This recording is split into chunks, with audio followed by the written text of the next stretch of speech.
Segundo aos Coríntios, capítulo 5, verso 18 até o 21 e o primeiro versículo também do capítulo 6.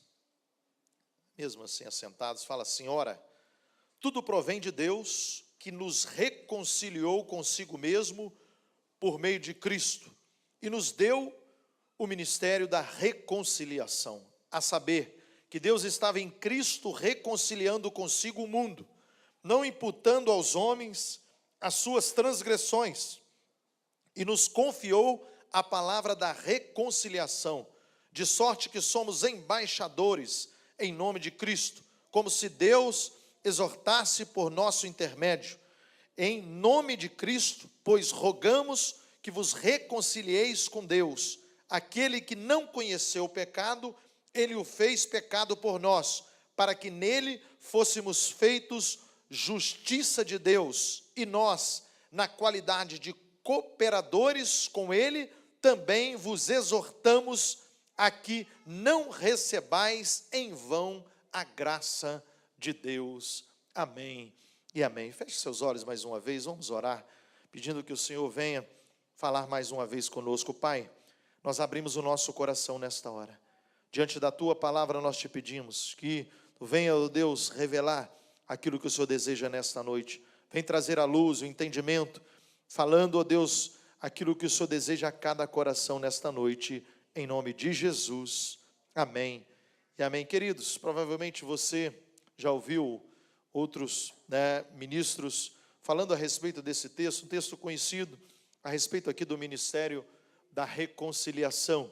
Mas eu quero trazer mais um entendimento para as nossas vidas. Paulo, ele quando, aqui nesse texto, ele fala algo que Deus tem nos chamado muito nesses últimos tempos. Deus tem bradado forte no nosso coração a respeito de sermos esses cooperadores na obra do Senhor, de sermos esses embaixadores, representantes de Deus aqui nessa terra.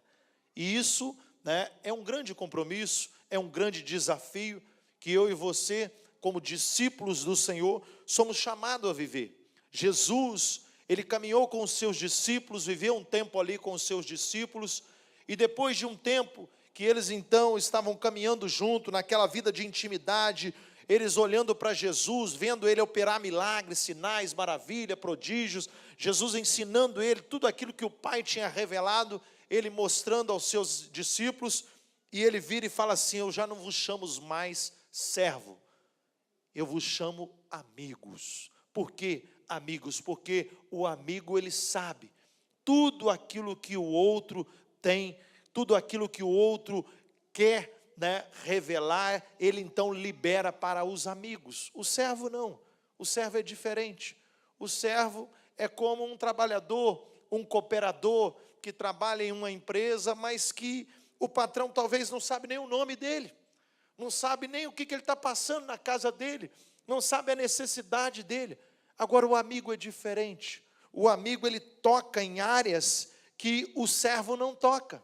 O amigo, ele tem essa intimidade, e Jesus os chama de amigos. O apóstolo Paulo, mesmo não tendo conhecido a Cristo no tempo que Cristo esteve aqui nessa terra, Jesus se apresenta a ele quando ele então, com muita arrogância, com muita altivez, ele vai à procura ali dos discípulos do Senhor para prendê-los, para lançá-los na prisão.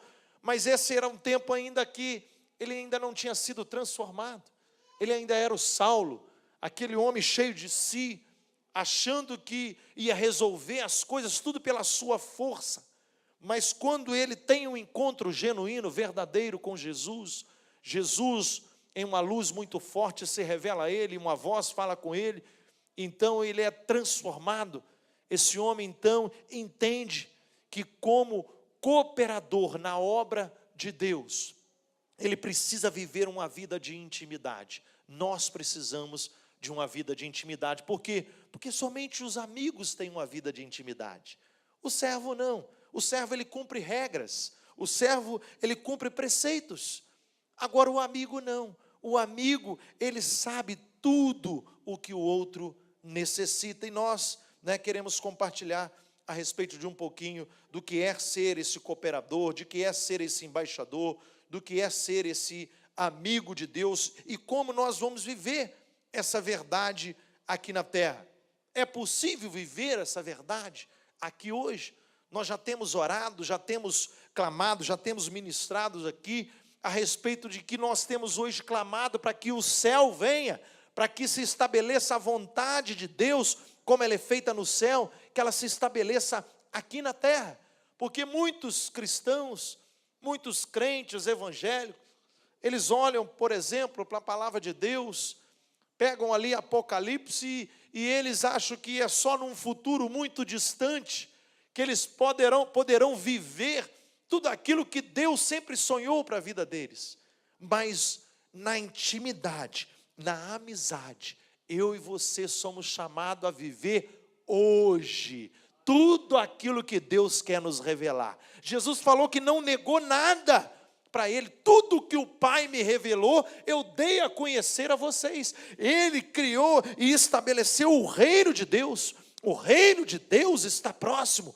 Então ele vem fundando esse reino, estabelecendo esse reino, e quando nós, eu e você, com essa presença do Espírito Santo nos enchendo, como nós cantamos aqui, né, que Deus faz de novo, como Ele fez lá no Pentecostes, como Ele visitou vidas, como de modo extraordinário Ele curou pessoas, Ele ministrou, Ele salvou, Ele batizou, Ele encheu pessoas, Ele queimou no espírito de várias pessoas. Nós temos clamado por isso hoje também, para que Deus possa nos encher de tal maneira que nós possamos andar em ousadia, como Pedro andou, como João andou, como Paulo andou, como esses homens foram usados tremendamente. E então, isso, né, para que isso seja uma realidade na minha vida e na sua vida, só existe um caminho: o caminho da intimidade, o caminho de ser um amigo de Deus, de ser essa pessoa que Deus deseja revelar coisas grandes, coisas maiores. Agora ele não vai revelar para os servos, ele vai revelar para o amigo íntimo, ele vai revelar para aquele que está indo para o lugar secreto, para aquele que está disposto a gastar um tempo com ele, para ouvi-lo, para que ele possa manifestar aqui na terra, hoje, a vontade dele. Ele quer fazer isso em nós e através de nós. Então, quando eu e você entramos nessa intimidade, nós entramos na amizade. Se eu entro na intimidade, eu vou para a intimidade, eu então tenho, por consequência, a amizade. Eu conquisto essa amizade. E o amigo é como, por exemplo, Moisés.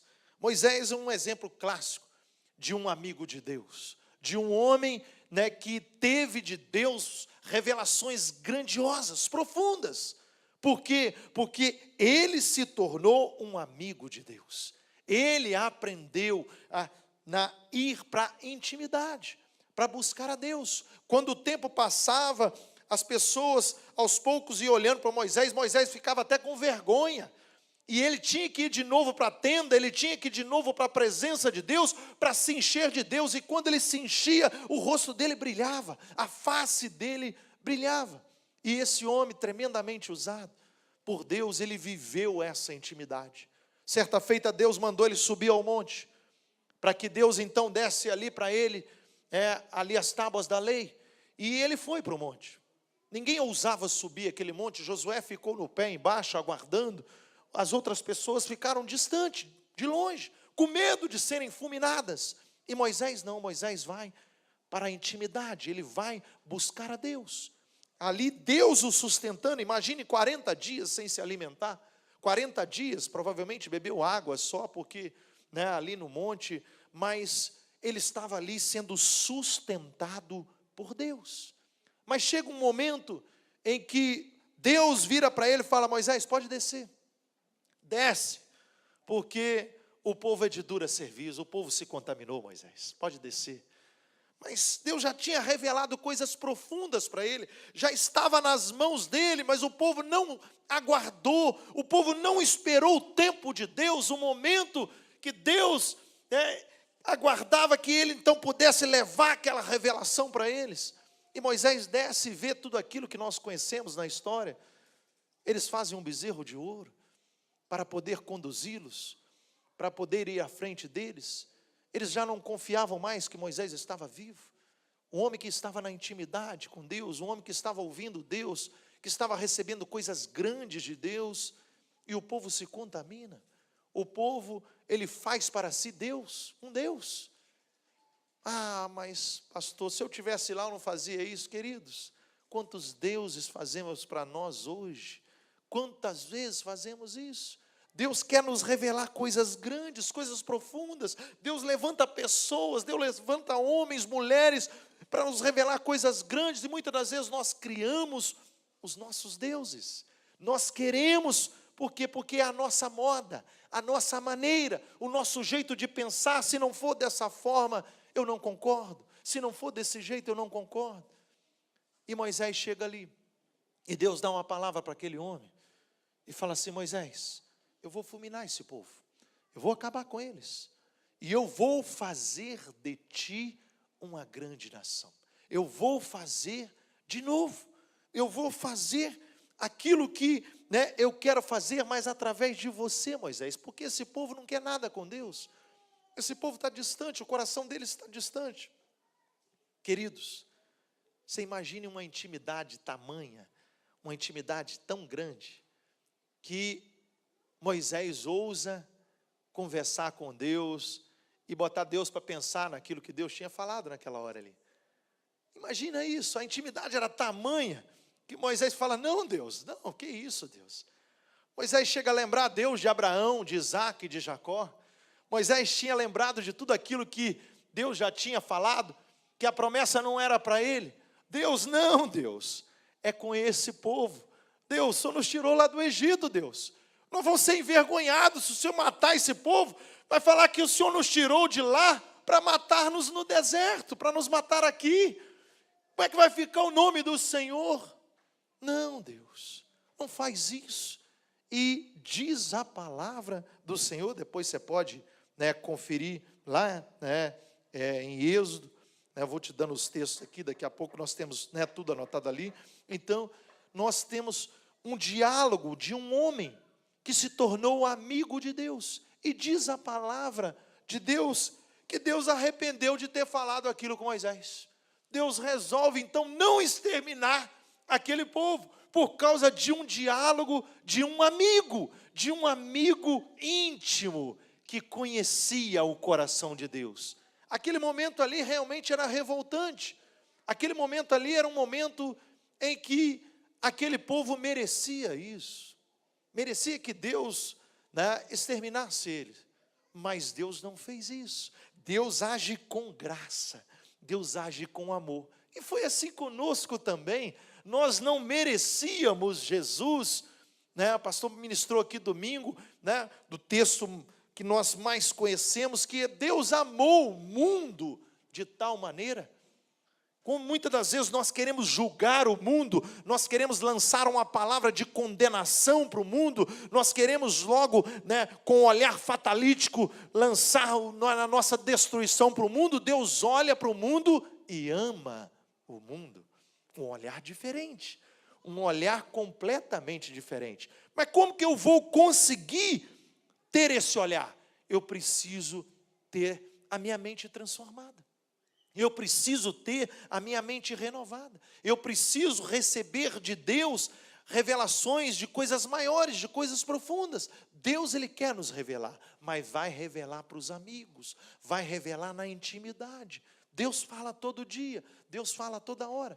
Mas muitas das vezes nós corremos desse lugar, nós nos afastamos desse lugar. Por isso, muitos crentes hoje, muitos que estão dentro dos templos hoje, dentro das igrejas, eles têm um olhar, um pensamento errado, distorcido a respeito da pessoa de Deus. Muitos têm um olhar distorcido a respeito da pessoa de Deus. Por quê? Porque Deus, em primeiro lugar, Ele é amor. Nós precisamos entender isso, que o nosso Deus é um Deus de amor. Ele é um Deus de graça. Ele é um Deus que todos os dias se manifesta em graça. Mas mais do que isso, além de se manifestar em graça, Ele chama cada um de nós, eu e você, para sermos esses que vão junto com ele contribuir para o crescimento e a implantação do reino dele aqui nessa terra. Eu e você somos os cooperadores, mas esse cooperador que eu e você somos chamados a ser, esse embaixador, precisa realmente receber de Deus a revelação. Vamos olhar um pouco para a palavra de Deus. Deus, quando cria todas as coisas, olhamos para a criação, Deus criando, formando todas as coisas, Ele forma Adão, né? E Ele chama Adão, para que Adão então pudesse escolher o nome dos animais. Você vai escolher, você vai colocar nome em cada animal. E às vezes a gente olha para esse texto, por exemplo, e fala assim, mas Adão achou bonitinho aquele animal ali, colocou o nome disso, olhou para aquele outro ali. Não, queridos. Tudo na Bíblia que leva nome, todos os nomes na Bíblia, eles são representativos. Tudo tem uma representação. Por exemplo, o nome, né, de um ser humano, o nome de uma pessoa, em toda a palavra de Deus, ele tem muito a ver com o caráter da pessoa. Quando a Bíblia fala de um nome na palavra de Deus, ele está revelando um caráter. Então, o nome fala muito. O nome não é qualquer coisa. O nome não é simplesmente olhar, não, esse aí tem cara de João. Não, queridos, o nome fala muito na palavra de Deus. Esse olhar de Deus é um olhar do caráter, é um olhar interno, é um olhar que vê o homem diferente do que o mundo vê, diferente do que as pessoas vê. Às vezes muitos estão olhando para nós e falam assim, mas, poxa vida, vocês vão ganhar a mulher? Queridos, nós vamos ganhar a mulher. Por quê? Porque Deus falou que era para a gente pedir, que Ele ia dar. Deus falou para a gente, né, e pedir a Ele, e Ele então nos dá as nações por heranças.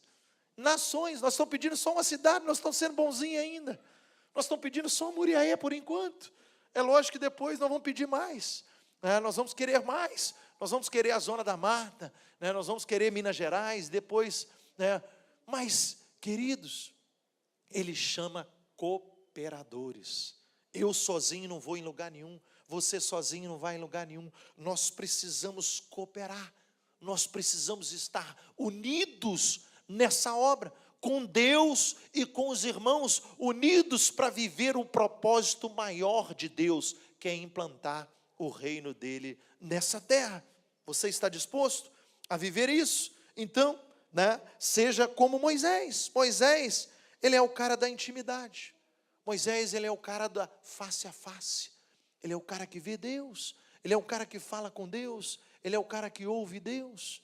Mas para isso tem que ir para a intimidade. Jesus, quando esteve aqui na terra, muitos de nós, com um olhar também errado, nós olhamos e falamos assim, mas ele era Deus. Não, queridos, o tempo que ele esteve aqui na terra, viveu como um homem, 100% homem, mas ele tinha necessidades, igualzinho a eu e a você. Jesus chorou quando o amigo dele morreu, Jesus teve fome quando jejuou, depois de 40 dias quando jejuou, Jesus, ele esteve na casa de um, esteve na casa de outro, Jesus caminhou de um lado para o outro, Jesus pagou imposto, Jesus, ele participou de tudo que as pessoas participavam aqui, ele teve as suas necessidades, e mesmo como 100% homem, sendo 100% Deus, mas 100% homem, ele precisava se encher de Deus, ele precisava buscar Deus, ele precisava ouvir Deus, ele precisava ir para o lugar secreto, ele precisava estar na intimidade com Deus, recebendo de Deus aquilo que ele ia manifestar. Ele ia fazer curas, sinais, maravilhas, mas para isso ele se enchia de Deus primeiro. Muitas das vezes nós queremos fazer algo para aparecer. Jesus, ele ia para Deus, se enchia de Deus, e quando ele descia repartindo, ele ia esvaziando, ele ia dividindo, ele ia multiplicando tudo aquilo que Deus fez na vida dele. E muitas das vezes nós queremos os destaques, queremos a melhor posição, queremos o reconhecimento. Jesus virava, curava uma pessoa e falava assim, não fala para ninguém não, não conta para ninguém não, vai só e apresenta o sacerdote, mas não conta não, Por quê? Porque ele queria fazer mais, ele não queria que logo eles prendessem ele e tudo vinha se cumprir, ele queria fazer mais a obra de Deus. Ele sabia que o tempo era curto, que o tempo corria e ele queria curar pessoas, tocar em vidas, ele queria conversar com pessoas, ele queria liberar a vida que estava nele, porque ele recebia da parte de Deus. Então eu e você somos chamados a viver também essa interação, essa cooperação. O pastor falou de fôlego aqui no domingo. Abel representa o fôlego. Tem uma frase do Bill Jones que fala que a amizade, a interação que Moisés viveu com Deus é uma interação de tirar o fôlego, é uma interação tão íntima, tão grande, que realmente é algo assim sobrenatural, que esse homem viveu a respeito da intimidade dele com Deus. Deus revelava coisas tão grandes para ele, e ele quer continuar revelando para mim e para você. Como eu disse, queridos, servos não são cooperadores, porque o servo ele está envolvido com a tarefa, o servo ele não compartilha momentos pessoais, mas eu e você somos convidados ao relacionamento. E quando eu e você nos tornamos esse amigo de Deus, precisamos entender algo também. Quando eu e você nos tornamos amigos de Deus, isso não quer dizer que eu vou perder a humildade, que eu vou perder a obediência. Tem muita gente que fala que acha que para obedecer a Deus, para fazer a vontade de Deus, eu tenho que ser como um escravo, como um servo. Não, queridos. O amigo de Deus, esse que conhece na intimidade, ele vai revelar o coração do Pai, ele vai revelar aquilo que o Pai está liberando sobre ele, andando em obediência e andando em humildade. Quando eu e você entendermos que quanto mais humilde, quanto mais obediente nós formos, aquilo que Deus está nos falando, aquilo que Deus está nos mostrando, aquilo que Deus está nos revelando, quanto mais humilde, quanto mais obediente nós formos, mais abençoado nós seremos. Muito mais. O arrogante, o altivo, a pessoa que se acha autossuficiente, esse aí, a queda dele está muito próxima, muito próxima. Agora aquele que se humilha, ele vai ser exaltado. Aquele que desce, ele vai ser colocado em locais de destaque. Mas para isso, às vezes precisamos deixar que a nossa arrogância seja quebrada, seja anulada. Muitas das vezes nós nos achamos bom demais. Pastor Cadu de vez em quando fala aqui que a gente é ruim para danar, e às vezes a gente fica bravo, poxa vida, será que eu sou tão ruim assim? Mas nem Jesus quis o título de bom. Viraram para ele, bom mestre. Falou, não, bom é Deus que está no céu. Nem ele quis o título de bom. E nós queremos o título de bom. Nós achamos que somos bom o bastante para resolver as situações, para fazer e acontecer. Somos nada, querido. Nós somos dependentes de Deus. Em todo tempo, em todo momento. Se eu e você acharmos que nós não precisamos dele, já era. O que é essa intimidade? Estava preparando essa ministração, eu lembrei. Ontem me ligou um amigo, eu conversando com ele, e ele me pedindo alguma opinião. E eu trabalhei por 16 anos na Ford, ele me conhecia dali, cliente meu, e ele veio tirar uma dúvida comigo. Ele tirou uma dúvida a respeito de um carro que ele comprou, e ele veio tirar algumas dúvidas comigo, querendo saber como que ele fazia nessa situação que estava acontecendo com ele. E eu dei o direcionamento para ele. Você vai fazer assim, assim, assim, assim. Dei o direcionamento para ele. Só que, ele achou que eu poderia fazer. Eu falei, não tem acesso mais. Não tem como eu fazer. Eu não posso fazer. Por quê? Porque eu não estou ligado mais a essa empresa. Não tem como. Eu não estou mais, eu não tenho esse acesso. Aquele que não está ligado com Deus, aquele que não está em sintonia, aquele que não está na intimidade com Deus, que não é um cooperador, um representante dele, querido, não vai conseguir, não tem como, ele não tem acesso. Outros vão procurar ele e ele vai falar o quê? Ele não tem nada para falar, ele não tem nada para ministrar, ele não tem nada para liberar. Eu não podia ajudar ele. Eu falei com ele como fazer, mas ele ia ter que procurar outra pessoa para fazer. Eu não podia fazer mais para ele. Por quê? Porque eu não tenho mais o acesso. Eu não tinha mais aquele acesso que ele achava que eu tinha. Ele não sabia, né, que eu não estava mais na empresa. Então, né, mas eu dei o caminho das pedras para ele. Vai por aqui, vai por ali, faz isso, faz aquilo. Mas eu não tinha mais o acesso. Eu não tinha mais a chave. Agora o amigo tem. O amigo nos leva, né, quando necessitamos, quando precisamos de socorro, de uma palavra, o amigo que está conectado com Deus vai nos ajudar.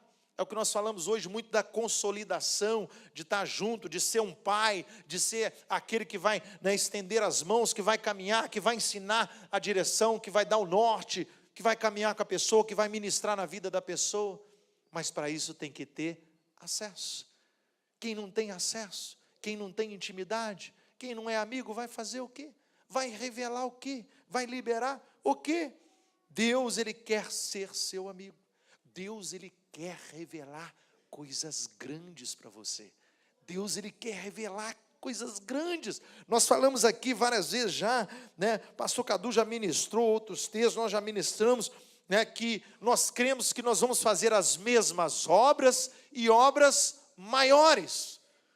Nós cremos nisso, mas como que nós vamos fazer isso? Sendo um amigo, estando na intimidade, recebendo dele a revelação. Igual o pastor falou aqui, conta os sonhos, né, que Deus vai levantar os recursos. Nós precisamos aprender a contar os sonhos. Tem muita gente que tem medo, né, de contar o sonho. Mas e os invejosos? Para com isso, querido, o nosso Deus é muito maior. O nosso Deus, Ele é grande demais, né? Não tem dessa, não tem esse negócio de ficar com medo disso ou daquilo. Nós sabemos que o inimigo, ele trabalha todos os dias para tentar bloquear, para tentar impedir, mas o nosso Deus é muito maior, é muito superior. O nosso Deus quer nos revelar coisas grandes. Ele fez isso através do apóstolo Paulo. Ele liberou coisas grandes através desse homem. Igrejas, né, centenas de cidades em vários lugares cresceram porque esse homem entendeu e se tornou um cooperador, um amigo de Deus. E através dele, ele começou uma igreja numa casa aqui, começou outra igreja numa outra casa aqui, começou, né, uma outra célula ali, começou uma casa de paz aqui, começou a ministrar aqui, começou a ir para a cidade, começou a ouvir Deus, e foi se multiplicando, vai se espalhando. Daqui a pouco nós estamos em toda a cidade. Hoje nós estamos com mais ou menos 70 células, mas daqui a pouco é 700, é 7.000 células. É isso mesmo, querido. Agora, né, nós estamos acreditando que Deus quer liberar coisas maiores, coisas grandes, mas Ele vai liberar, né, situações a respeito, né, de coisas grandes para as pessoas que estão dispostas a viver realmente os sonhos dele. E sonhar os sonhos de Deus, querido, realmente é algo extraordinário, porque Deus, Ele tem sonhos de bem, sonhos de paz. O pastor ministrou aqui no nosso coração domingo a respeito de paz, justiça e alegria, né? Paz, justiça e alegria, que é esse reino de Deus, um reino de paz, né? E nós seremos esses que vamos estabelecer mais de 100, né? No mínimo 100, mas vai passar de 100 bases nessa cidade de casas de paz.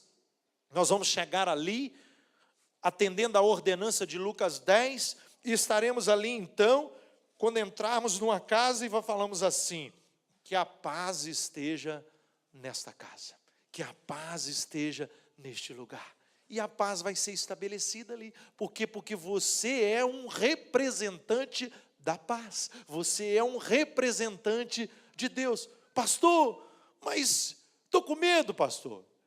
Vem um friozinho na barriga mesmo, de vez em quando vem. Mas fica tranquilo, que Deus vai colocar as palavras na sua boca. Ele vai te capacitar. É normal, esse medo, né, de início é normal, mas quebra isso, vença isso, e Deus vai te usar grandemente.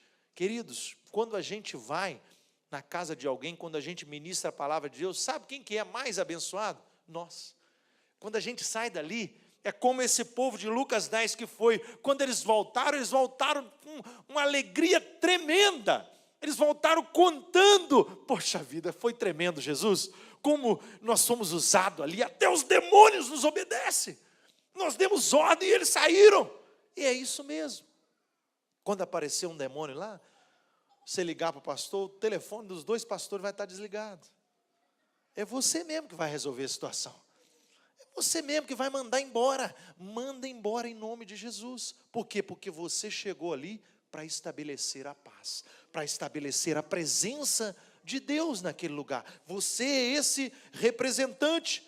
Queridos, Deus não olha com o nosso olhar, né, limitado. Muitas das vezes o nosso olhar é limitado. Não, Deus já está vendo lá na frente. Deus já está vendo famílias restauradas. Deus já está vendo vidas transformadas. Deus já está vendo, né, crianças sendo usadas. Né? Hoje eu estava fazendo isso aqui, de repente me veio na cabeça, né, a respeito do impacto que nós vamos fazer esse ano também para as crianças, e eu já pude ver crianças sendo batizadas, crianças profetizando, crianças liberando coisas grandes nesse lugar, queridos. Crianças que vão fazer isso, né? A pastora está por aí, né? Cadê a pastora? Nós temos uma pastora aí, né, que orou para mim, para o pastor Cadu, né, domingo aí. Ela já está liberando isso, ela já ministrou a palavra de Deus aqui, uma menina ungida, né, escolhida por Deus, para poder levar a palavra de Deus. E queridos, Deus vai fazer isso muito mais. Deus está levantando uma geração, né, apaixonada, uma geração que está vivendo numa intimidade grande, movendo no sobrenatural. Então Deus está sempre olhando com o olhar, como o pastor Cadu já tem ministrado, o olhar das possibilidades. Sempre com esse olhar das possibilidades. Deus está olhando com esse olhar. Deus não olha para o Brasil e fala assim, poxa vida, esse país está em crise. Não, queridos. Deus já vê um país transformado. Deus já olha e já vê uma nação restaurada. Como aqui o ministério da reconciliação. Jesus, Ele não veio para nos condenar. Ele veio para nos salvar. Ele veio para nos libertar. Ele veio para nos transformar. Não é para condenar. Não foi para isso que Ele veio. Não foi para condenar. Ele veio para nos restaurar. E Ele quer redimir essa nação. Ele quer redimir o Brasil. Jesus quer redimir essa nação. Quem que vai levar Jesus para essas pessoas? Eu e você. Nós vamos levar Jesus para elas. Então, né, nós temos que ser esses cooperadores. O olhar de Deus é um olhar extraordinário. A graça de Deus, querido, nos leva sempre a viver sonhando, acreditando, crendo que Deus vai fazer. É sempre assim, isso é graça. Graça de Deus é isso. Amor de Deus liberado, dispensado a vidas, a pessoas. Foi por isso que Jesus morreu. Ele morreu por vidas. Ele morreu por pessoas. Então, queridos, vamos entender que Deus, Ele vai cooperar conosco. Mas Ele também nos chama a cooperar. Ele nos chama a ser perseverantes, a sermos esses embaixadores. Para quê? Para estabelecer a vontade dEle aqui na terra, como ela é feita no céu. Ele quer estabelecer, Ele deseja estabelecer.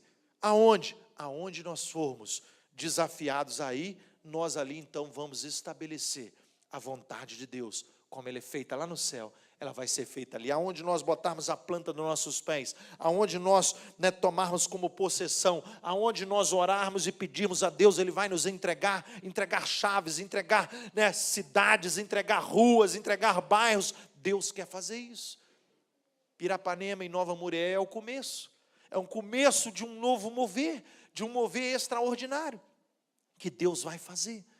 E quando nós olharmos para a vida das pessoas, nós não vamos olhar mais com um olhar fatalítico. Nós vamos olhar e já ver pessoas sendo restauradas. nós já vamos ver famílias transformadas, nós já vamos ver pessoas, né, estudando, pessoas formando, pessoas sendo empresários, pessoas sendo pessoas de influência na sociedade, pessoas, né, sendo aqueles que vão estender as mãos, que vão resgatar outros, que vão abraçar, que vão receber a outros. Nós não vamos olhar mais, pô, pastor, aquele ali não tem condição nenhuma, aquele ali ninguém dá nada por ele. Queridos, Jesus, quando pega uma pessoa, ele transforma completamente a vida da pessoa. Ele pegou 12 homens simples, 12 pessoas, e com esses 12, ele mudou a história da humanidade. Ele dividiu a história da humanidade, antes e depois. Existe o antes e depois, com ele e mais 12. Um ainda traiu, né? Mas foi ele e aqueles 12. Jesus caminhou com o mesmo, né, com um ali sendo o traidor, Jesus caminhou com ele. Jesus ministrou na vida de Judas, Jesus não negou a ceia para Judas, Jesus estava ali liberando na vida dele. Jesus é esse, que em todo tempo não está com um olhar de, né, exterminar, mas um olhar sempre nas possibilidades. Por isso eu e você devemos querer viver essas realidades hoje, aqui na terra. Jesus, Ele quer cada um de nós como cooperador dEle nessa obra, como embaixador, como representante dEle nessa obra. Eu quero te desafiar a ficar de pé, nesta hora. Pastor, eu não sei falar. Querido, quem fez a boca foi Deus. Ele que fez a boca. Ele é que vai colocar. Pastor, eu não sei como fazer. Deus vai te ensinar. A partir do momento que você abrir o seu coração, Ele vai te capacitar, Ele vai te encher, né, para que você então possa espalhar a outras vidas aquilo que Ele deseja implantar aqui nessa terra. Fecha os seus olhos, bota a mão assim na direção do seu coração assim, começa a se apresentar diante de Deus, fala assim: Senhor, eu estou aqui, Deus, eis-me aqui, ó Deus, faça a tua vontade na minha vida, Deus, cumpra em mim, ó Deus, os teus propósitos, envia-me a mim, ó Deus, aonde o Senhor deseja. Deus, eu sei que tem vidas sofrendo, eu sei que tem famílias necessitadas de uma palavra, eu sei que existe lares nesta hora agora que estão sendo destruídos, eu sei que tem vidas nesta hora pensando em tirar a sua própria vida, pensando em suicídio, mas o Senhor, ó Deus, quer trazer vida e vida em abundância. O Senhor quer transformar toda e qualquer situação, quer mudar o quadro, quer mudar a história dessas vidas, e eu estou aqui, ó Deus, para ser esse representante do Senhor, para ser aquele que vai, ó Deus, ser um cooperador nesta obra, um embaixador do Senhor. Eu quero ser usado para fazer, ó Deus, a tua vontade, para estabelecer o teu reino aqui nessa terra. Cumpra em mim, Senhor, os teus propósitos, faça a tua vontade como ela é feita no céu, faz aqui na terra hoje, faz na minha vida, faz em mim, através de mim, Deus, em nome de Jesus. Ó Pai, tira toda insegurança, tira todo medo, ó Deus, tira todo o empecilho, toda a dificuldade, tudo aquilo que nós colocamos, ó Pai, como empecilho, para que nós possamos avançar, Deus, em nome de Jesus, e coloca dentro de nós um espírito de ousadia, de coragem, de intrepidez, ó Deus, nos desafia a cada dia mais, a dar passos de fé, a confiar que o Senhor está agindo em nós e através de nós, e nós vamos viver e andar, ó Deus, sendo sustentado por essa fé que todos os dias vai incendiar o nosso coração, esse espírito capacitador que vem da parte do Senhor, que é fogo na nossa vida, vai queimar todos os dias, vai soprar forte em nós, e nós seremos aqueles agentes de transformação nessa sociedade, nessa cidade, no nosso bairro, na nossa vizinhança. Nós seremos aqueles que vão impactar vidas quando liberarmos do agir sobrenatural do Senhor aqui nessa terra, hoje, em nome de Jesus. Aleluias, amém. Deus está te chamando, querido. Se você quer receber algo extraordinário de Deus, eu te chamo para esse final de semana, para você estar conosco ali. Pastor, eu já fui, vamos trabalhar conosco ali. Ainda dá tempo de você dar o seu nome hoje. Dê o seu nome hoje ali, Pastor, eu não tenho dinheiro para pagar a inscrição. É R$ 50 para quem vai trabalhar. Até quem trabalha paga para trabalhar. É assim mesmo. Você paga para trabalhar, né? E 75 de investimento para quem vai fazer pela primeira vez. Então você é desafiado a estar conosco ali, e Deus vai fazer o sobrenatural na sua vida, em nome de Jesus.